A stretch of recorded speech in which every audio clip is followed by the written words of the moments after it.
Amerika gigantlari uchun kuch sinovda aniqlanadi. Offroad maydonlarida bu gigantlar nafaqat yuradi, balki kuchi va jasoratini isbotlaydi. Ford muhandislari esa bu gigant Ford Bronconi mana shunday kuchli va jasoratli qilib har qanday sinovlarni yo'q qilish uchun ishlab chiqardi.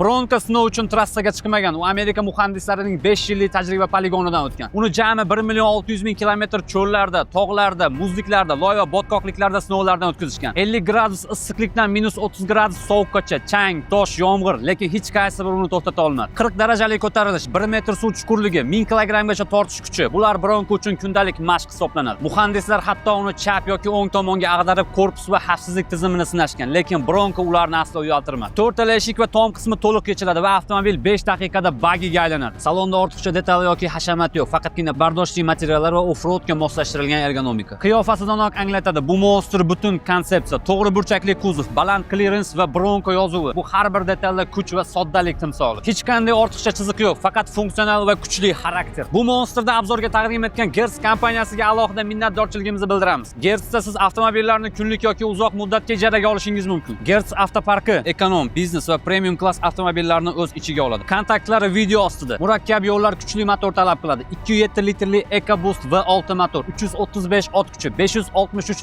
Nm. Bu haqiqiy sinovlardan o'tgan energiya. Turbo tizimi har bir bosimni his qilib, har bir lahza ichida quvvatni yo'lga uzatadi. 10 diapazonli avtomatik uzatma esa bu kuchni nazoratga oladi va har bir to'siq, har bir balandlikka bu doimo tayyor turadi. Bu maxluqning egasiga ikki og'iz so'z. Bu mashinaga shuncha mehr berib sotib yuboramizmi? 2022-yildan beri haydadik. O'zimga endi bitta yangi mashina zakaz qildim. Shuni hisobiga sotadigan bo'ldim. Bo'ldi, nima ishlar qilingani, xarakteristikasini tushuntirib bersangiz. Mashinam полностью broneplonkada, усиленный bamperlar qo'yilgan, 35 yangi ballonli 5 ta dona zapaskasi bilan birga, расширенный специальный arkalar qo'yilgan, rock slider deyiladi. Toshlar offroad yurganda tegib ketmaslik uchun kuzov защита qiladi. Nech pulga berib yuboramiz? 72 mingga narxini qo'yamiz. Yog'iga taklif bersa, yaxshi mijoz bo'lsa sotib yuboramiz.